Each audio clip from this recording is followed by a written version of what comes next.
She was gone. Nico's voice turned hoarse. She used to be in Elysium, like the underworld paradise, but she chose to be reborn into a new life. Now, I'll never see her again. I was just lucky to find Hazel in New Orleans, Annette. Dakota grunted. Unless you believe the rumors. I'm not saying I do. Rumors? Percy asked. From across the room, Don the Fawn yelled, Hazel! Hazel had never been so glad to see the Fawn. He wasn't allowed in camp, but of course he always managed to get in. He was working his way towards their table, grinning at everybody, sneaking food off plates, and pointing at campers. Hey, call me! A flying pizza smacked him in the head, and he disappeared behind a couch. Then he popped up, still grinning, and made his way over. My favorite girl! He smelled like a wet goat wrapped in old cheese. He leaned over their couches and checked out their food. Say, new kid, you gonna eat that? Percy frowned. Aren't fawns vegetarians? Not the cheeseburger, man! The plate! He sniffed Percy's hair. Hey, what's that smell? Don, Hazel said, don't be rude. No, man, Their house god, Vitellius, shimmered into existence, standing half embedded in Frank's couch. Fawns in the dining hall, what are we coming to? Centurion Dakota, do your duty! I am, Dakota grumbled into his goblet. I'm having dinner. Don was still sniffling around Percy. Man, you got empathy link with a fawn! Percy leaned away from him. Oh, a what? An empathy link! It's real faint, like somebody suppressed it, but...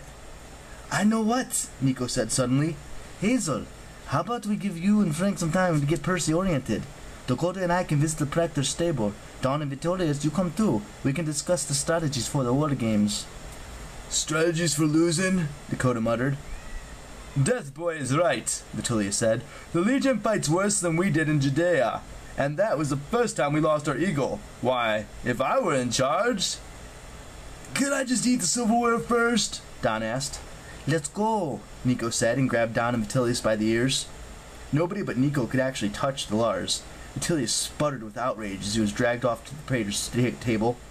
Oh! Don protested. Man, watch the fro! Come on, Dakota, Nico called over his shoulder. The Centurion got up reluctantly.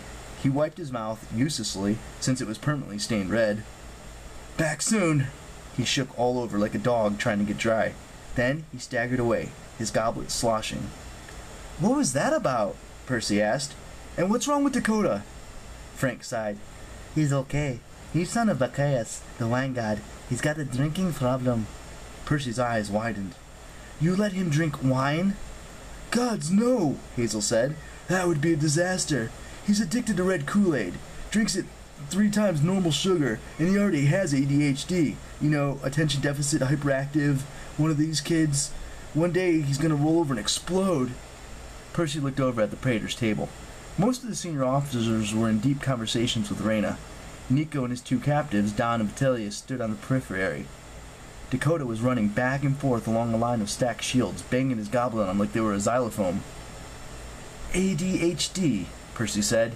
You don't say. Hazel tried not to laugh. Well, most demigods are, or dyslexic. Just being a demigod means that our brains are wired differently. Like you. You said you had trouble reading? Are you guys that way too? Percy asked. I don't know, Hazel admitted. Maybe back in my day, they just called kids like us lazy. Percy frowned. Back in your day? Hazel cursed herself. Luckily for her, Frank spoke up. I wish I was ADHD or dyslexic. All I got is lactose intolerance. Percy grinned. Seriously?